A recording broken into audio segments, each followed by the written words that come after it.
Well, for the short term, everybody's doing everything the way they should have. The regulators, the Fed, the FDIC, they've all put the band-aids on the wounds to stop the bleeding for now, sort of.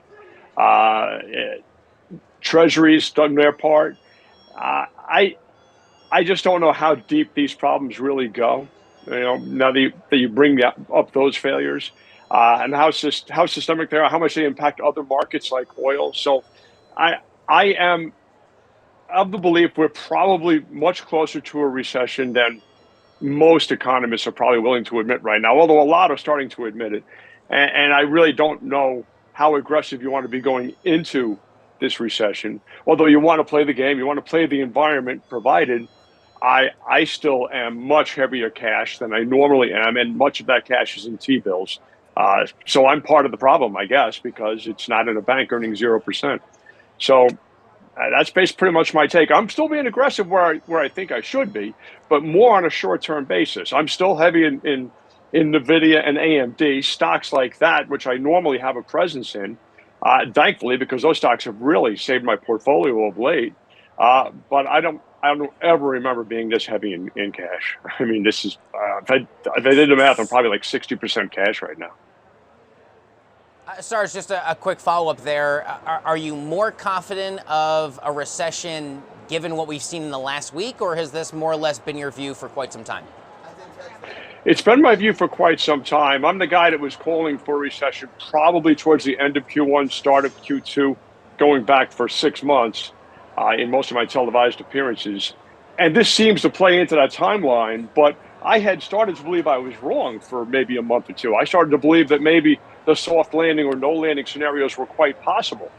So I don't want to be right. Trust me. I want to be as wrong as possible on this, but it looks like that when they date the start of this recession, when they get around to doing that 6 months or 9 months down the road, it really could be right around this time of year. I'm pretty confident. With all the attention, and thank you for that follow-up. Sarge, with all the attention on the banking sector, is there anything else that you're watching that may be kind of getting lost a little bit in the mix, given there are so many other things that we're talking about? Well, one area I have not reduced, although it's not doing well of late, are my defense contractors. They dominate my industrials right now. General Dynamics, Lockheed Martin, Northrop Grumman. Lockheed and Northrop really haven't done well at all lately. Raytheon Technologies. Those four names are key to my thesis that we're going to have to defend ourselves or be prepared to defend ourselves from the likes of China and our allies in that region. We're probably going to have to keep supporting Ukraine in what is really a proxy war for NATO now against Russia, against the Russian Federation. And we'd like to keep it a proxy war, but that's still going to be expensive. We're going to have to resupply U.S. stockpiles because they are severely depleted. I think we would have a hard time taking on two conflicts in two different parts of the world right now if we had to use our own forces to do so. And that plays kind of into Chris's whole infrastructure play thesis, because I think defense is certainly going to have to be at least as big a part as it has been in government spending, if not more, moving forward. Sarge, taking a look ahead here, the Fed has quite the cocktail of catalysts, to say the least, to consider heading into next week's FOMC decision. Talk to me about your expectation for the central bank and what you will be watching over the course of the next few days. All right. I'm kind of in the consensus. I think they're going to have to raise the Fed funds rate target by 25 basis points because that's part of their credibility play. I don't think they should at this point. I think they should say, hey, we have serious problems here. Not that we think it's the end of the world, but we think it is time to take a pause and to let the economy catch up a little bit. Let's see if there are any other cockroaches in the cupboard that fall out of this banking crisis. And it's probably just a poor time to make any changes to monetary policy. So I think they would be wise to leave it alone.